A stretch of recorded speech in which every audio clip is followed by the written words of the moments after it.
Okay, so welcome back from the lunch, and next up we have Joris Weijdom. Correct? Getting closer. Yes. And Joris is a researcher and designer of mixed reality experiences, focusing on interdisciplinary creative processes and performativity. He's a lecturer at the University of Arts Utrecht, where he founded the Media and Performance Laboratory, MATLAB, enabling from 2012 until 2015 practice-led artistic research on the intersection of performance, media and technology. And bringing further this legacy, then you are talking about the site-specific 3.6Q Blue Hour VR mixed reality installation, how performing arts dramaturgy and expanded scenography informs XR development and supports embodied strategies for design. Yes. Thanks, Stoel. All right, good. Thank you for inviting me. It's always a great pleasure to be here, and it feels more and more like I'm just arriving at my faraway family, so it's more like coming home more and more, so I'm very happy to be here again, because it's my third time. So I thought if people in the back are comfortable in coming a bit to the front, because I see a lot of empty chairs, but only if you want to. It's sort of nicer to be together and close together. Yeah, so I thought to do a little recap of my last two presentations, because they actually are coming together in a particular project I've done in Prague. So I do a little recap of my last two moments of VES presentation. My mind is so full right now with all these difficult concepts that I'm struggling with myself, and I feel very ill-equipped to continue the academic level of conversation we had yesterday. So as a response to all these super relevant discussions, I tend to now shift completely back to practice and rather talk from my gut feeling than from really thought through an academic discourse. So I hope everybody's okay with that. Not to dismiss in any way everything we've discussed so far, but rather if you can keep that in your mind while looking what I'm doing, then probably we have a good mix. Yeah, I call myself a mixed reality designer and researcher, and I say this every time it's a presentation, basically because nobody knows what it means. So that affords a lot of space, literally and also metaphorically, for me to explore new possibilities. And as we heard this morning, exploration is one of the key concepts of creativity, which I completely agree with. That affords me a lot of space to explore what it could basically be. And at the same time, I also hope I will never find out or be definitive about it, so that space maintains a space for new experiential forms. Of course, I teach, and I had indeed a lab for about 4 years, and that lab came about for a particular reason, because we figured out that a lot of experimentation within the arts, and especially the performing arts and the relation to technologies, of course, has to happen in the space with living bodies. So for that you also need a space where you can actually do that experimentation. So that's how we ended up with the lab. So when I was here in 2017, this was my title for the presentation, Interfacing Technology for Designing Theatrical Mixed Reality Experiences. And in there I sort of made the point that I'm not particularly interested in products. I'm much more interested in the idea of process, not only because I teach it, but also because I feel that actually things are never finished. So everything is in fact always a process, and it also keeps you open in the idea that it doesn't have to be the perfect example of something. It's just a step in a process of exploration. Creative, we say in Holland, making processes, but that's not proper English. Creative processes in a performative context. Now, if you add to that technology, of course, and we're all aware of that, this is what the seminar is also about, of course, is how does technology influence then that particular creative process. And I do that then in context of something that we can call mixed reality. I will get back to that. And new narratives. And then of course ask how to translate that back into something you can transfer to others, which is not necessarily only bachelor and master students, but also my colleagues or my peers. So talk about didactics. And that brings me of course to the core question of my research, which is how can interactive technology be an integral and equal part of the creative process, rather than a purpose or just a tool. Now, talking about mixed reality, it's again important, I think, and I agree there's so many abbreviations nobody knows anymore what's what. I think MR is misused a lot in the last few years. What I really like is the virtuality continuum by Paul Milgram, basically because it's a scale. So it's a model that affords also in-betweenness. So anything between the real, whatever that may be, and the virtual is something that we can mix. And I like it because it's not talking about devices or particular technologies. It's not talking about particular products or examples. It talks about an experiential scale in which you can have several degrees of mixes. And on top of that, being a time-based art, it's also something you can design over time going back and forth. And this is basically also what we experience when we go into VR. You already have a real-life experience as well. So it's not true that the experience only starts when you put the helmet on, of course. Now, to explore these things within the context of a laboratory or experimental space, you need to, of course, prototype, which we're very used to, of course, in performing arts, just trying things out, do it, you know, you reflect from experience, physical experience, what works, what doesn't work. But then the technology, of course, needs to be also facilitating that particular process of adaptation.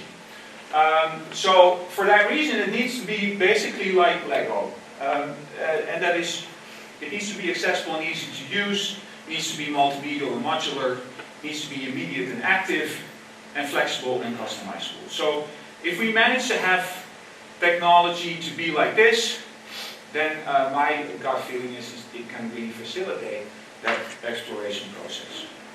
However, you also then, of course, need a space. And for some reason, we always end up in black boxes with trusses and a lot of cables. But we try to make it as modular as possible. So there's not like a place where all technology comes together. We had like an internal network, so you can connect your own devices to it and then build it from scratch, a lot of software, patches from MaxMSP to facilitate all sorts of in and outputs, both medial, but also through sensors or existing systems, like Unity or older systems. And this was actually meant as a prototype, so I was trying to prove a point. Unfortunately, when you start doing things in real life, especially managers think that it's already finished. So they saw our prototype and said, okay, so now we can use it. So unfortunately, we ended up in the space with very dodgy tools, very unstable tools, but a lot of people getting very interested in working with that. Now, on top of that, not only the software needs to be modular, but of course the space itself as well. I don't have to tell you that because we're in a space like that right here.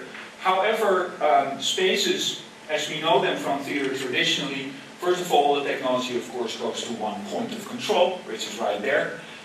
So if I want to now control something, I have to either walk over there or we have to start a conversation. And I think it's much more interesting that wherever you are, you can sort of plug into the system and control whatever you want to control, especially in an explorative state.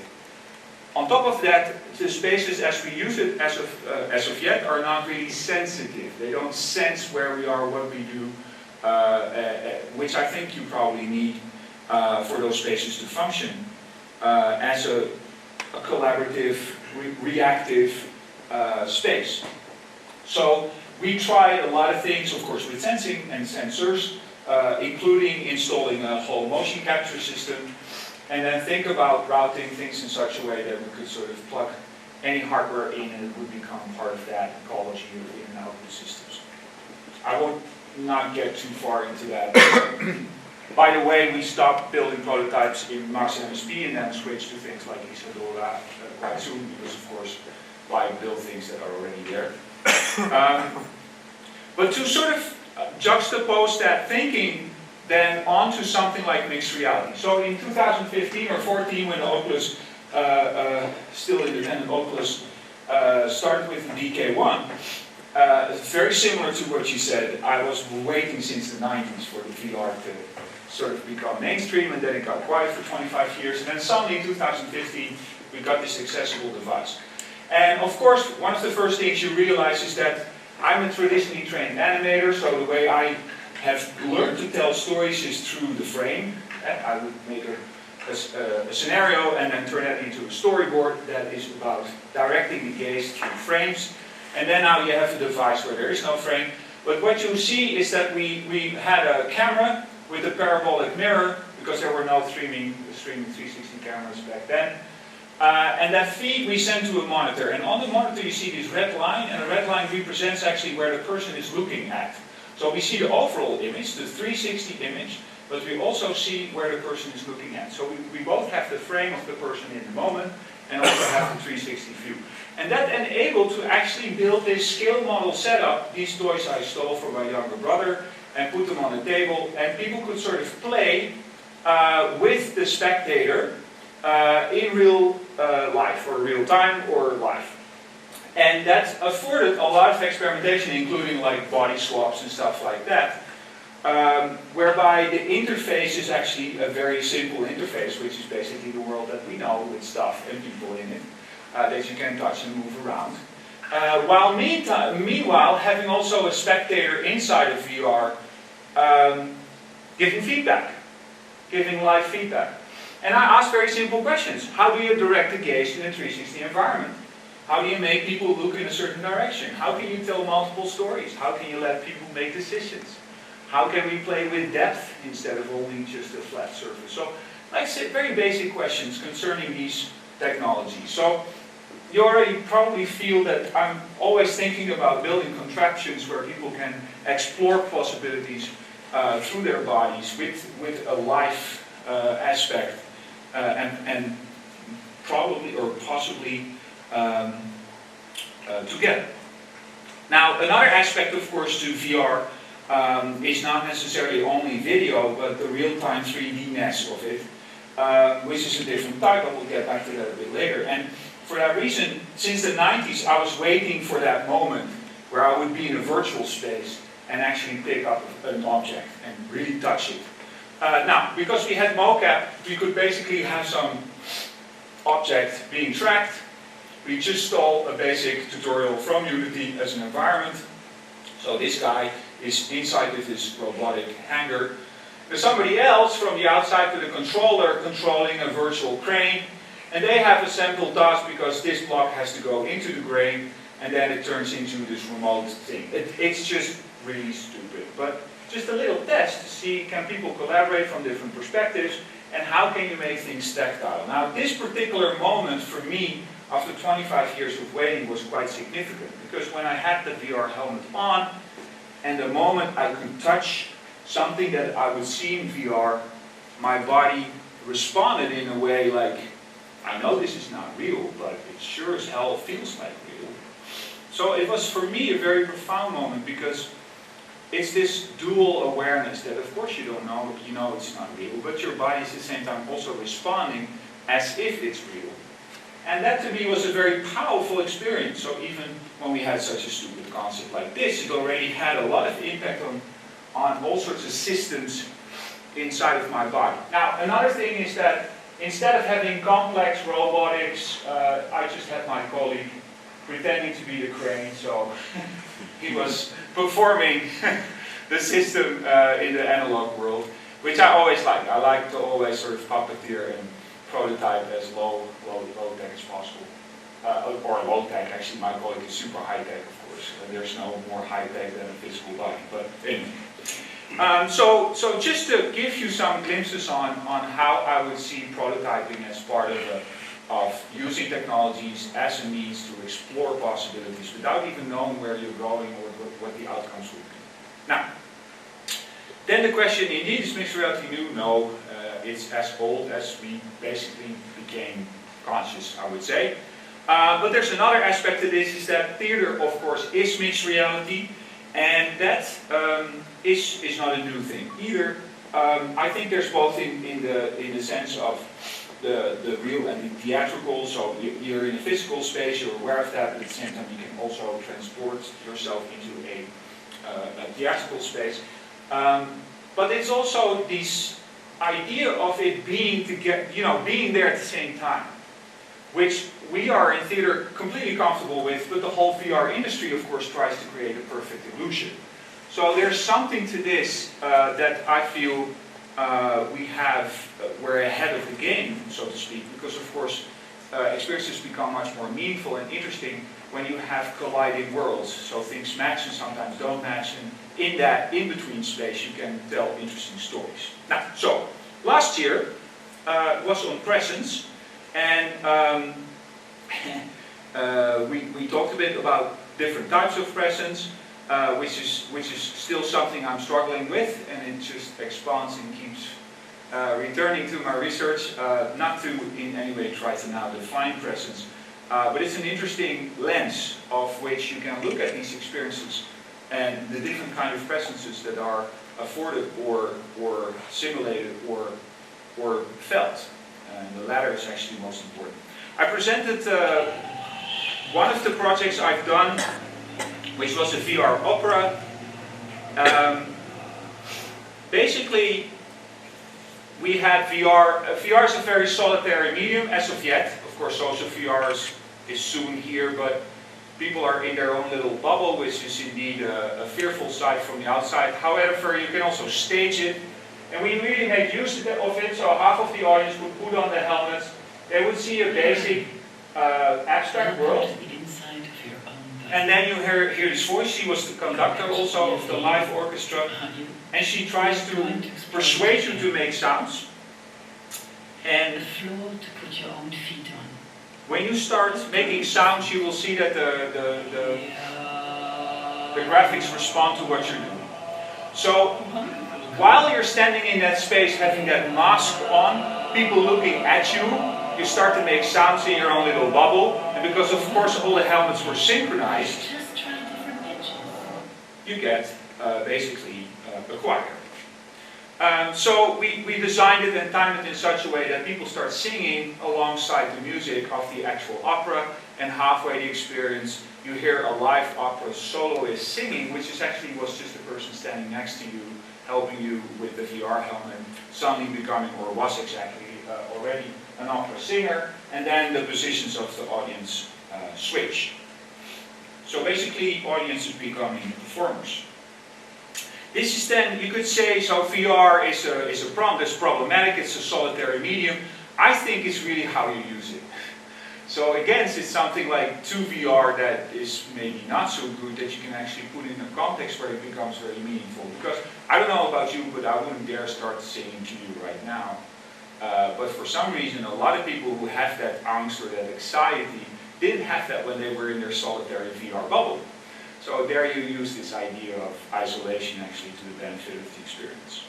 Now another part that I was presenting was a non-artistic application, which was about absence epilepsy attacks and how artists could actually help young children who have pre-epilepsy attacks, called absence epilepsy or absence seizures, and how we could help those kids to sort of externalize what they go through. The fact is, it's called absence because people from the outside are looking at children just being away for a while, and they come back. But actually they're having very profound psychedelic experiences. And for a long time, they were held as being crazy. So, you know, you're just making it up, it's not true, it's not real. Well, those people would have that psychedelic experience every time they had the seizure. And some of those people have like 30 seizures a day. So what do you mean it's not real? It's like more real than real life almost to those people. Neurologists were part of this project because they said we cannot see in the brainwaves any part of the attack that would explain what people are saying in terms of the elaborate multimodal experience they were having. So anyway, having artists trying to make an experience with the children in order to externalize what they would feel inside. I worked with Abel, and I immediately realized in this project that my artistic associations were not relevant whatsoever. Because of course, if I would interpret his experience, I would basically not help him externalize the experience. I would just more or less put myself in the foreground and misusing his context. So it's always tricky to, of course, as an artist, connect to a non-artistic context like that. So what is then your position, your role? So I got more and more uncertain about my position. I thought, okay, well, I can do one thing, and that's create maybe a shared space in which then hopefully we can come together and I can remotely touch upon his experience.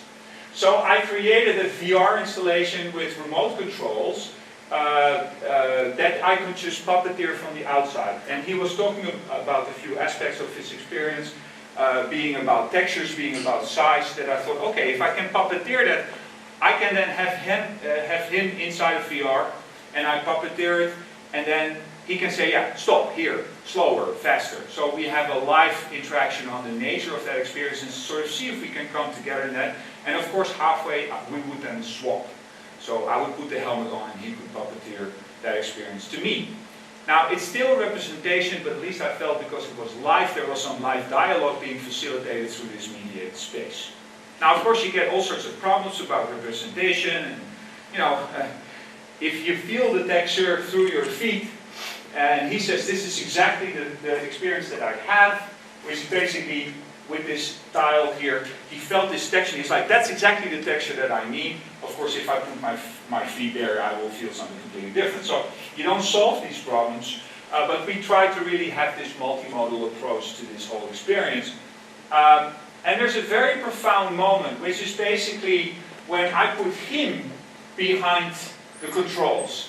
And he started to puppeteer more or less a fluctuation of an object he would always see that would sort of engulf him, and then he would be out. And I was sitting with that VR helmet on, and then at some point he said, yeah, okay, so I'll try it, and then he was talking to me, and at some point he got very quiet. And I'm like, oh my God, he has a seizure or something. So I said, are you okay? And he said, yeah, but I'm getting very close to the sensation. Which to me was mind-boggling, because he had that sensation of his attack being outside of the VR. Yeah, so it was very paradoxical or counterintuitive, because I think we would sort of invoke that with him being inside. Now, there is something to this interface here. Because he had to puppeteer that experience to me, he had to sort of connect to that experience inside of himself, and sort of through his body try to mediate that inside of my head. And it was that attunement that helped him to come closer to the experience. So there's something to this idea of puppeteering, or using the body as a performative tool, but also as a tool for exploration, that was necessary for him to get closer to the experience, and so did I, for that reason. Instead of thinking that VR would then replace or simulate or represent.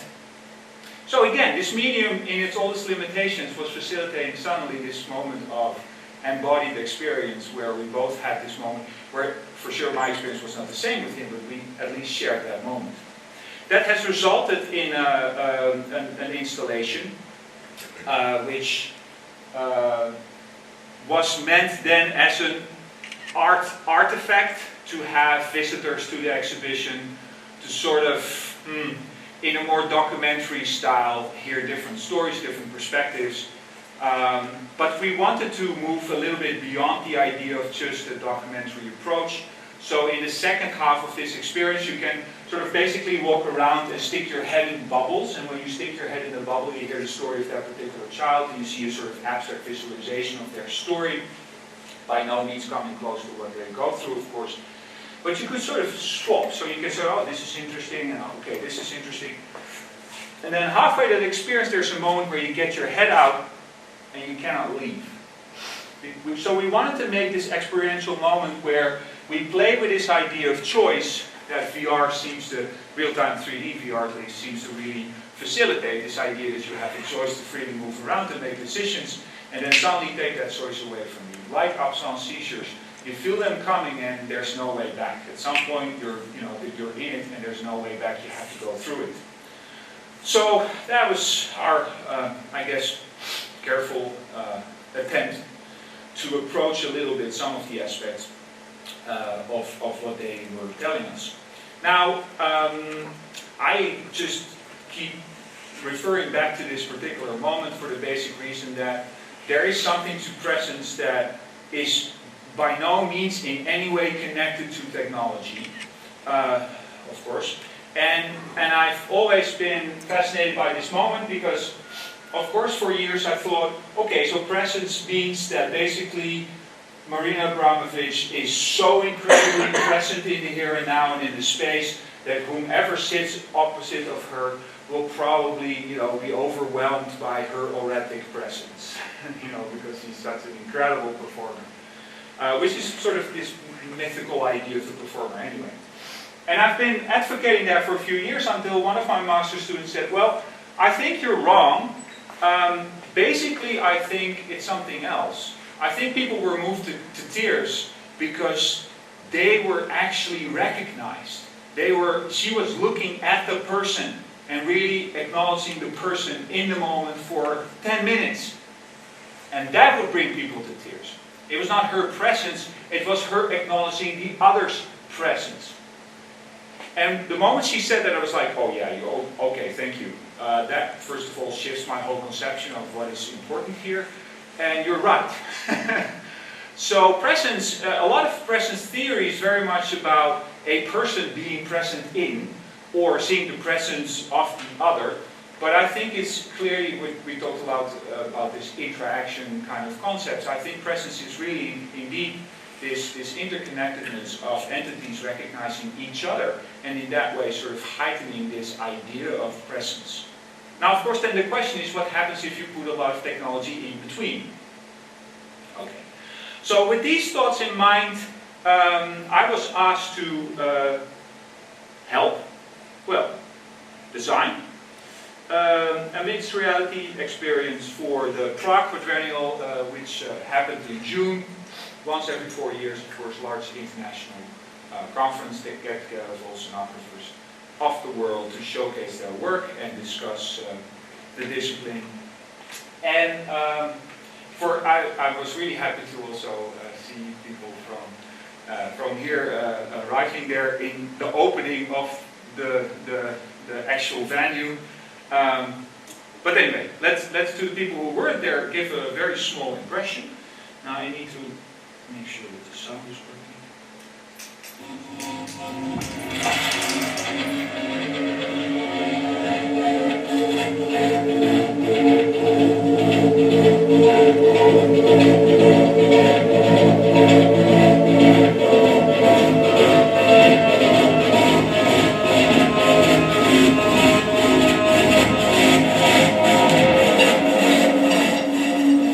So that was it. Thank you.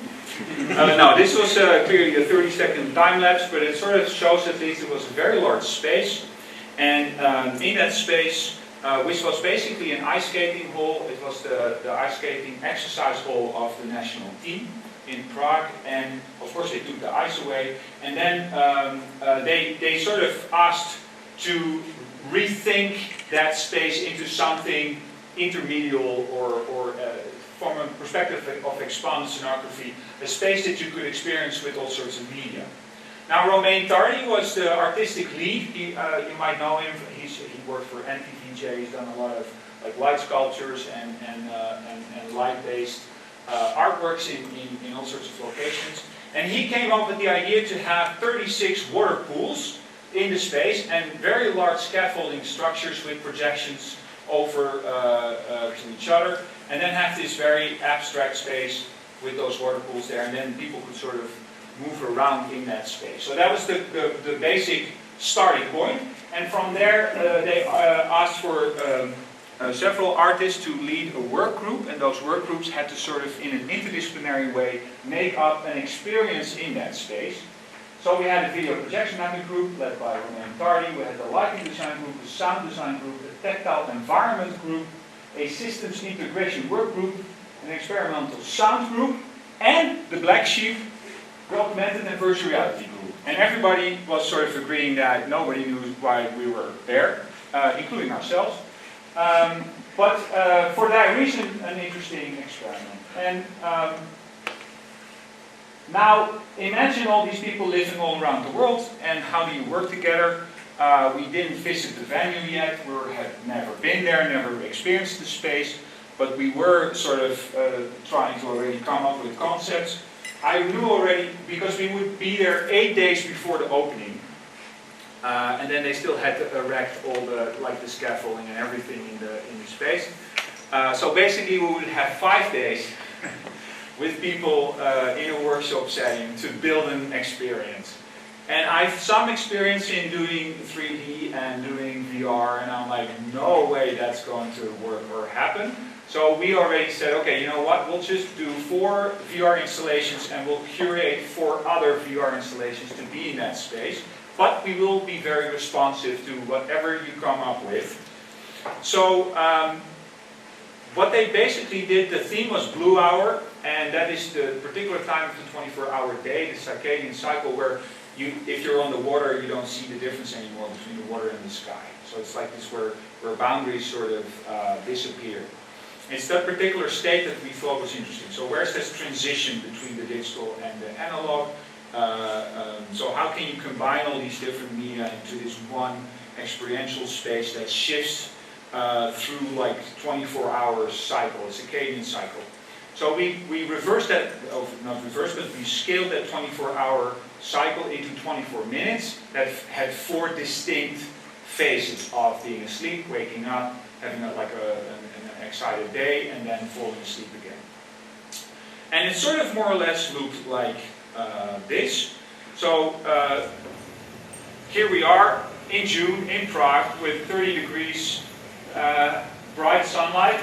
And then you would go to the venue, and which I thought was already quite a mixed reality experience the moment you walk through that door, because you go from this very warm, bright sunlight day into this black bunker, gateway to hell kind of place. And you already hear the sounds and the smoke coming at you.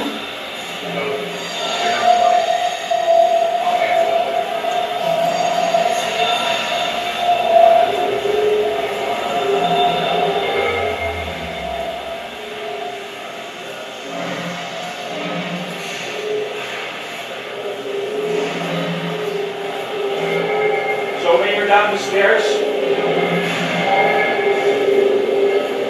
The room more or less opens up to the main arena. Those tables were the experimental sound group.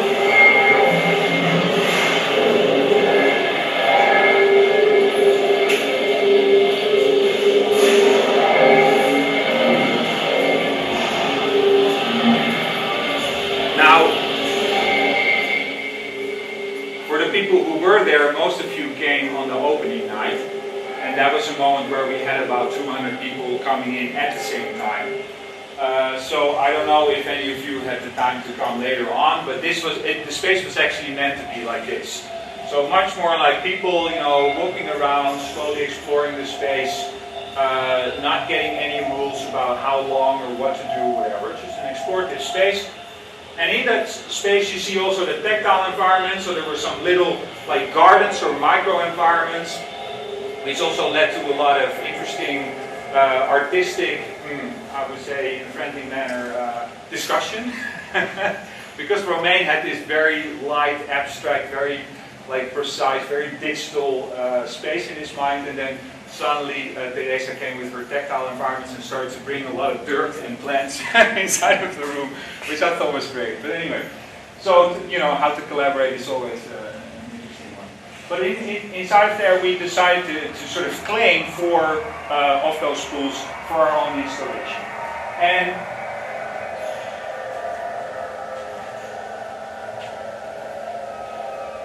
people could see what was happening a little bit from the outside, and of course we were staging those experiences also by putting them and put a little light on them, so they became also part of the space. And it's important to say that our our project was something that was very uneconomical because we made something that is very specific to the space. And not only specific that you need a large space for an installation like that, but it was really responsive to the space in the sense that I really used the architecture of the space as part of the experience. So it was rather site responsive, and it was really, in dialogue with what everybody else designed when you would enter the door, basically. So part of our experience design was already designed by others by designing the experience of the space, and on top of that, then we would, in that space, build another space that people could enter. So there was a lot of doubling there of spaces that we needed to respond to. This is, of course, a very stupid thing to do because this installation can only work in that space in the moment where the whole project was there. So it's not something that you can easily transport anywhere else. Now, if you're inside, you see this physical sand pool, you put the helmet on, and then you see the same sand pool appear again. And you're standing outside, you're asked to put your shoes off, and then you put the helmet on. And then they say, why don't you pick up the lantern that's in the middle of the pool? So the very first thing we invite people to do is to take a leap of faith physically, which is without seeing, stepping on a physical pool and stepping inside of the sand. So that was sort of a leap of faith that they physically had to do to also get comfortable with the ideas that what they physically would see or virtually would see would also physically be there. So the edges of the ledge of the sand pool would be the same, including the whole igloo type of structure. So we created this physical bubble of safety for them to step into. That of course also would incite them to understand that they could physically move around in the experience. And this is a first phase where they sort of wave around this lantern type of device. And they see basically the same hall represented in real-time 3D graphics, with of course no people in it and no other things than just some projections. Now, I will jump a little bit forward. You already hear the sound. And this is a moment where we start to take that virtual pool and start moving it into the virtual space to the middle of that virtual arena. So we're doing exactly what every single VR designer is saying you shouldn't do, which is basically move people around and while they could also still physically move around. And that was because we felt we wanted to get out of that space. Not because we didn't like the space, but we felt if we would make a space in a space and it would stay there, you start to get a lot of conflicts with what is already there. So we felt we somehow need to transport you into another dimension or another experience. And why not do that literally by taking you and pulling you up and literally pulling you through the roof of the actual structure. So I took architectural drawings of the actual hall and sort of reconstructed that in 3D. Before I actually physically went there, which was quite a weird experience, that having the whole building already in your computer while never been there physically. And then we pulled the people through the roof, and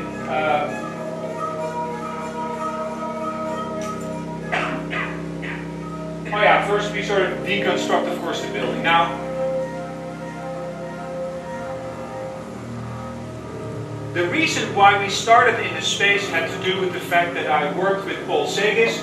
He's a digital sonographer, and he wanted to build all sorts of 360 videos.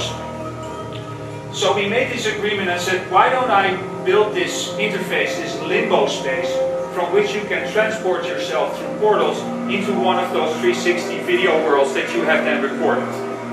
So that's how we ended up, basically starting in the same space, pulling you through the roof, and then offering gateways to these video recordings that he's done, partly in, this is Finland. Anyway, there's a moment where we wanted to play with this idea of portals. So from your lantern, there's like video bubbles emerging, and this we knew already we wanted to do, but we didn't know how. And also, don't forget, we had about 500 sonographers, with the majority of them have never done VR before or have only seen like a 360 YouTube video, thinking that that is VR. And now suddenly we present this idea of like physically moving around in a real-time 3D space with 3D video bubble portals that you can stick your head in as a way of transporting yourself elsewhere. This is not the concept that is very obvious. So for us, as a design question, we had this huge challenge, how to build an interface without literally saying you can stick your head in the bubble, to sort of, naturally let them, through exploration, understand that they could explore these worlds by literally sticking their head inside. Another challenge we had, of course, was that we wanted to have about 4 people an hour going through it. So we cannot give them endless time to figure this out. So how do you let them feel they have all the time they want, and at the same time move on through your queue list of events of the actual experience? Now, as you can imagine, not easy design questions in a medium that is not crystallized whatsoever. These are films that he has done in Venice, obviously. I can say a lot about also the artistic background of the things we've done, but for now I'll just skip to the technical questions. Halfway your video experience, there's a Zamboni popping up. We filmed this in January, the first time we actually saw the ice skating hole. So we're introducing actually the ice skating hole in another time. And that brings you back to the same architecture that you saw before virtually, and now it has been even more abandoned and in a different time. So we're playing a little bit with the same building in different times, and when you leave and you come back, something has more or less happened. Alright. Okay. So, one thing I knew already from my former experience with the opera and the absence epilepsy VR installation, which is that the physical body is central to the experience. So if we design an interface, we have to really think from the body. And not only indeed what you see and not what you hear, but really from the whole body.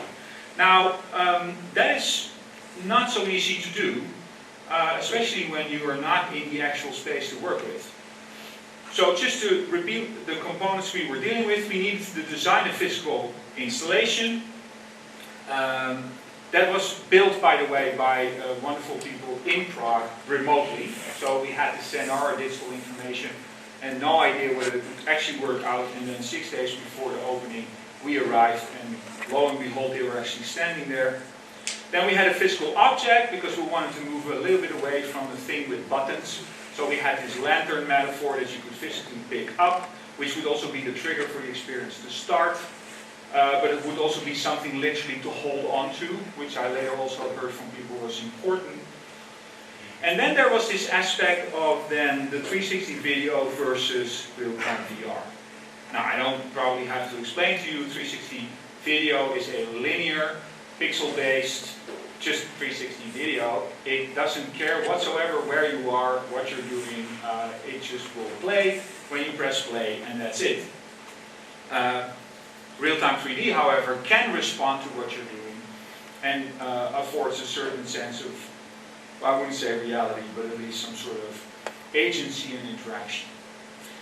And then, of course, we had the physical space and the reconstruction of that in the digital realm, and then I had the wonderful films shot by my colleague Paul Segis in different locations. So he went really for full-blown 360 video editing, special effects kind of production line. I was doing real-time 3D graphics, and those things had to come together, especially in that moment of the 4 portals. Now, in doing so, we had a lot of questions, and these questions are, I translated them into obvious questions that are true of a mixed reality installation always, which is basically, you enter the mixed reality experience, of course, before you put on the helmet. So how do you onboard people? How do you make them from the process of saying, hey, this looks interesting, all the way to actually doing the experience, but also then getting them out again in a way that feels safe and pleasant. pleasant? I don't know. At least safe. So how do you make people get used to a medium they don't know yet without falling over or hurting themselves?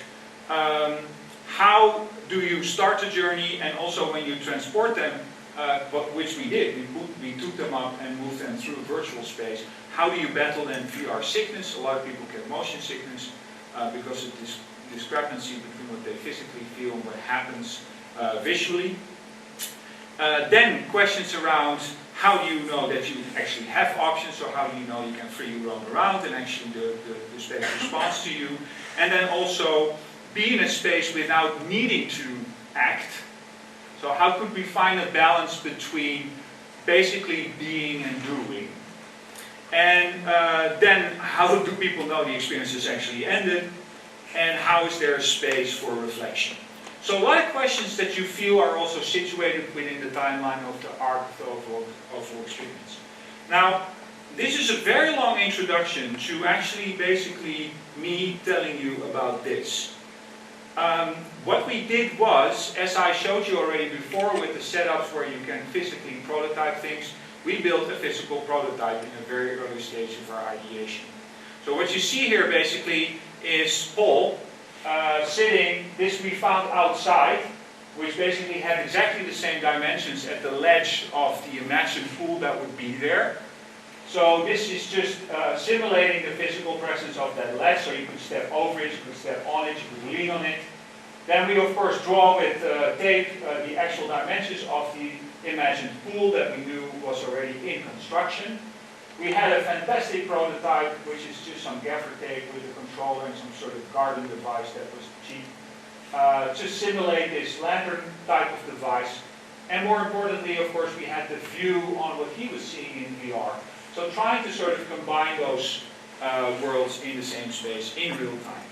And now here's the trick, and I can really, please steal this as a workflow. What we're doing is what theater makers would do. We would start improvising on stage, having a dialogue, so having instant dramaturgical reflection on everything you would feel, see, do, whatever. I in moments would say, okay, now this happens and that happens, if we didn't make it yet in VR. So suggesting all sorts of things that we were thinking about that was not there yet. So using our imagination. And then all the particles are not disappearing, but they're moving further down the floor, etc., into the space. So I'm sort of filling in the gap, so to speak.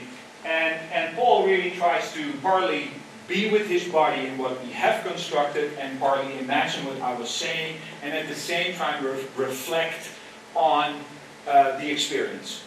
And this is a very important part, which is we built again a controller where we could say, prototype certain interactions.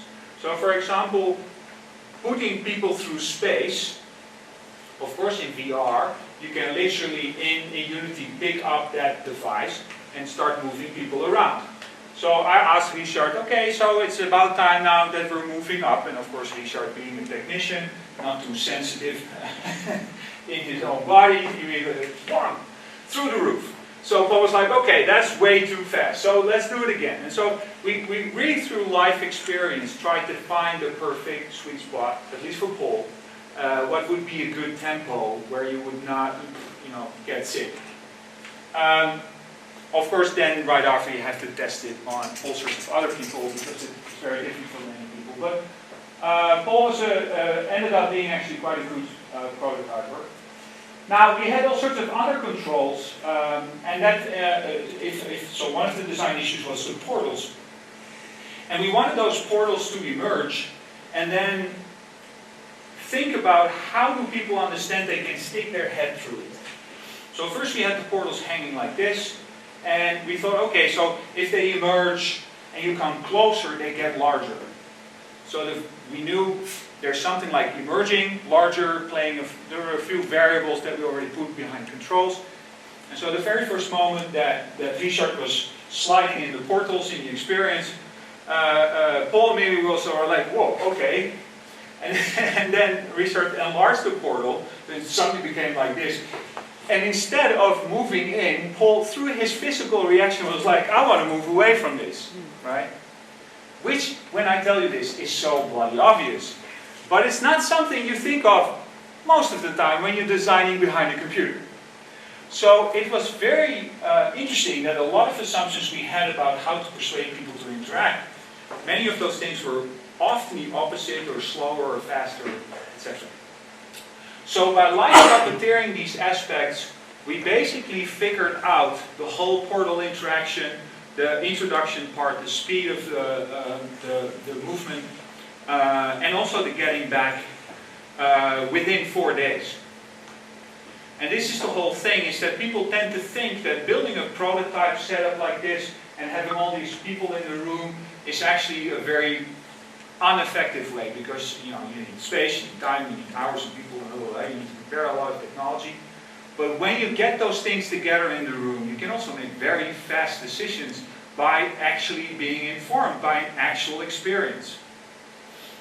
Now, of course we would sort of rehearse those things and then have other people going through it as well, just to make sure that we were on the right track. It's that simple.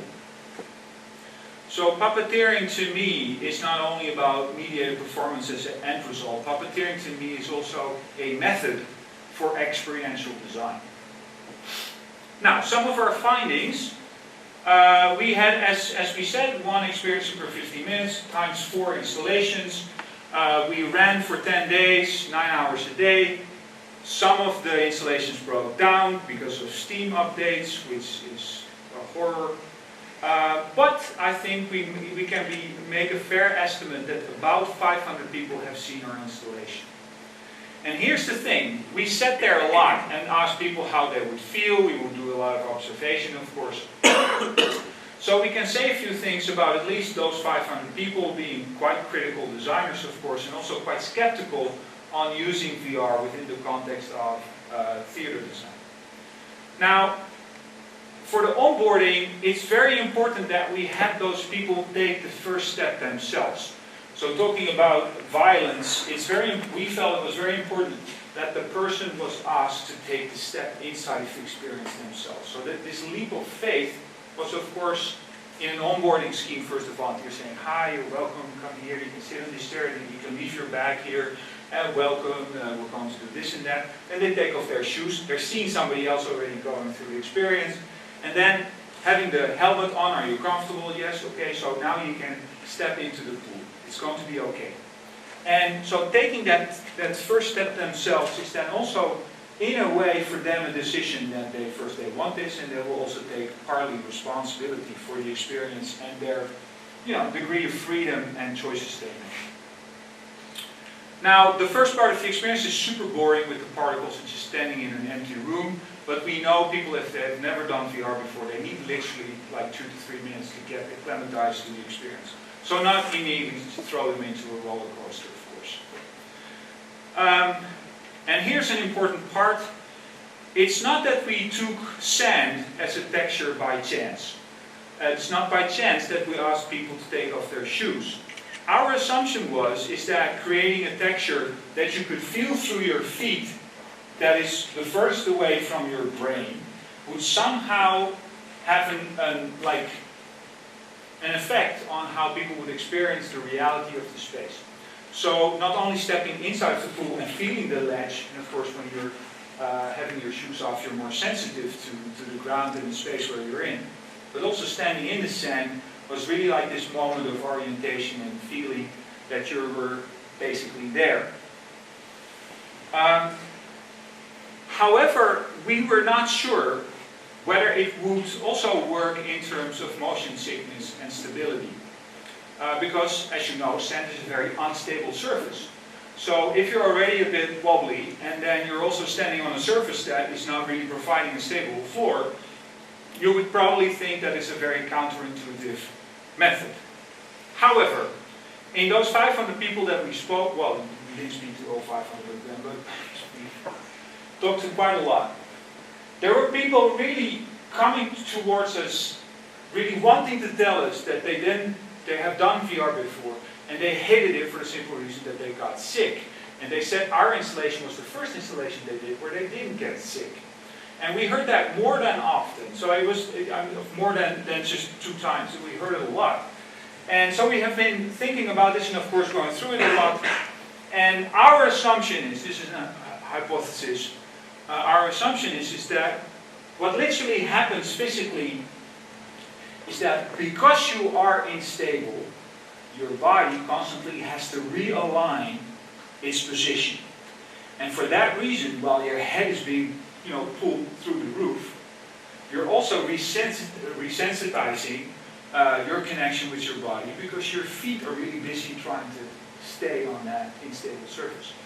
So while some people describe this ascension as almost like being stretched, I mean, making sure that the feet were really attached to the solid floor, we're anchoring them every time. So every time they got unstable, being sensitized with their feet on this texture on the floor would stabilize their experience. Now, the portals, yes, some people have been going crazy, almost diving through them. Others have been standing like this for 10 minutes. This is the way it is, which is perfectly fine, because we were not literally saying you have to. We tried to find a balance between being and doing, and we're of course super curious to see what people would do or not do. But of course then after a while there would be a queue where they had to somehow go through a portal.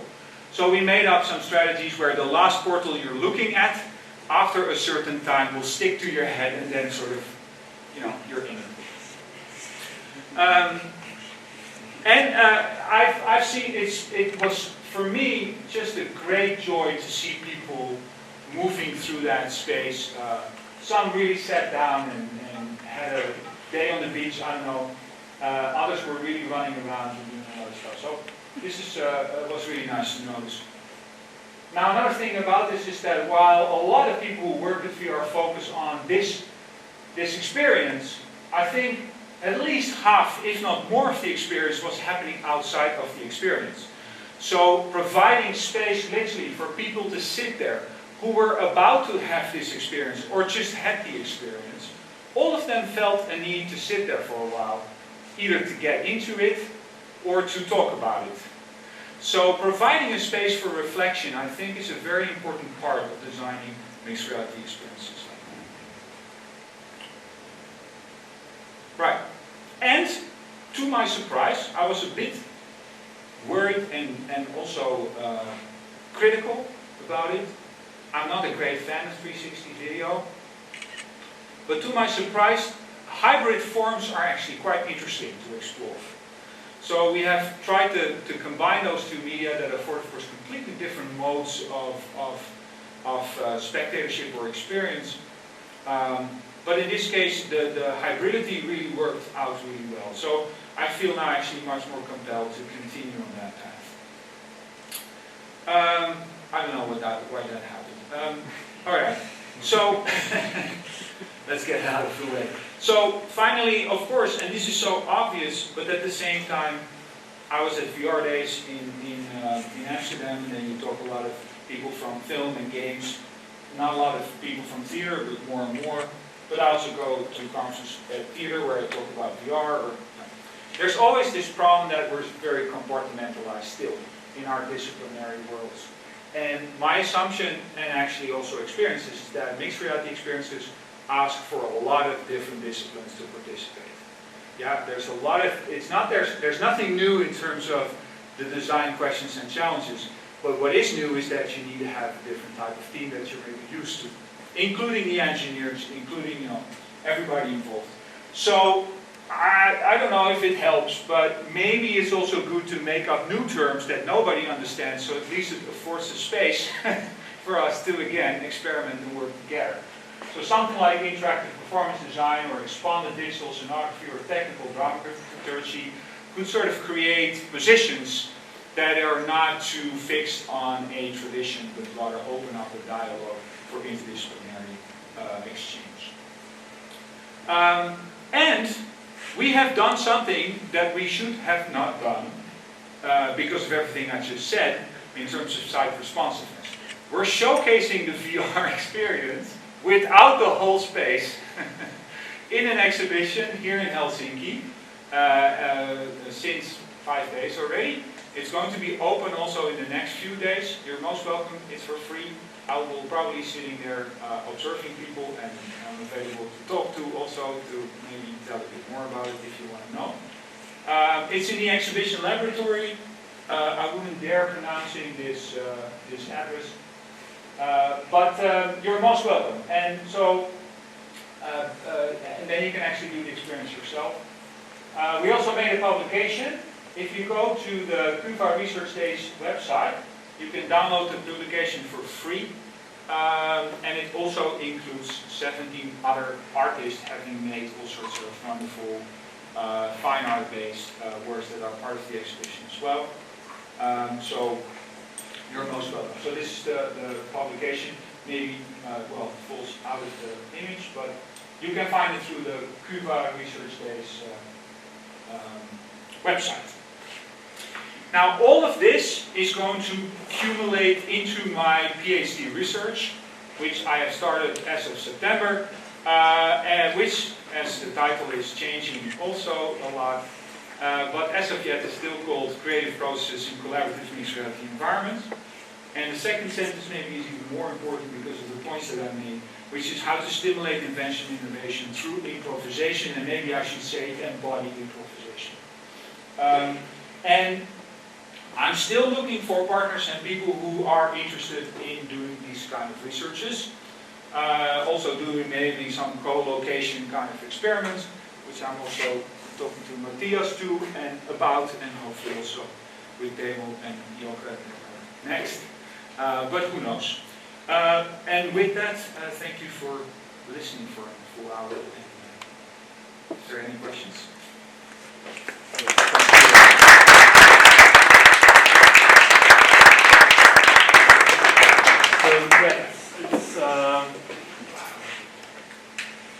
Either we also one or two short questions, and then I don't know if the next You need time to set group up all. can start to set up already at the same time, or we don't need much time here. We will have a short break in between our. In the middle. Yeah. okay. So we can Okay, perhaps a brief short question if you have for Joris now. And because I remind that we are still having the round-up discussion after the last part. But does anybody have a direct question to Joris concerning his presentation?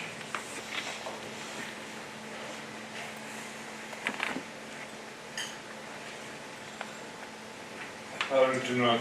I'm just making one remark. I was thinking about, well, the embodied seems to be, for me, it's quite in the center of what you're doing. I think that's the direction, obviously, where all these threads are starting to lead. Yeah.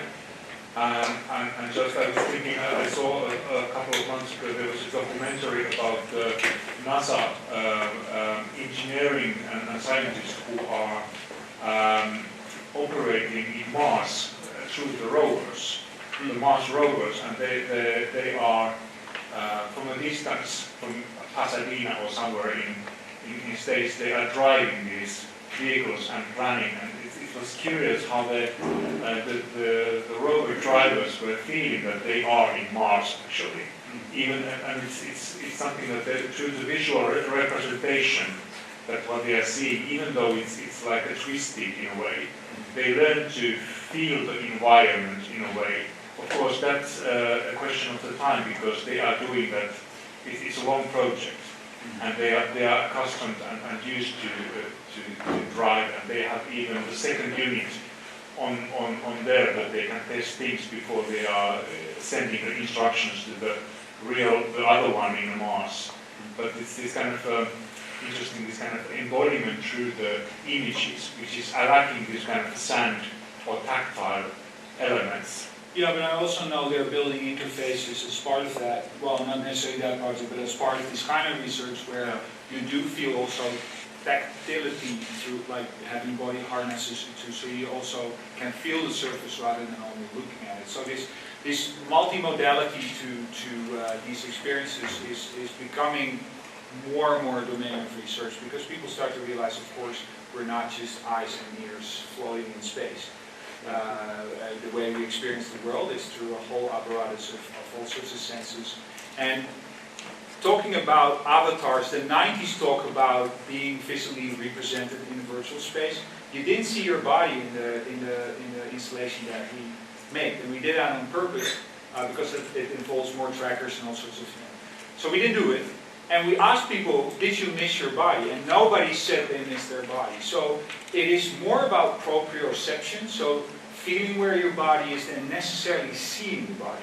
There's a lot of research of Mel Slater since the 90s about that also that I find interesting. So I think we're starting to better understand that there's other senses or sensory modalities that are very much part of the experience that we need to incorporate both in the design process as in the final product. Okay, but yeah, perhaps we move on to the final presenters. So thank you, Joris.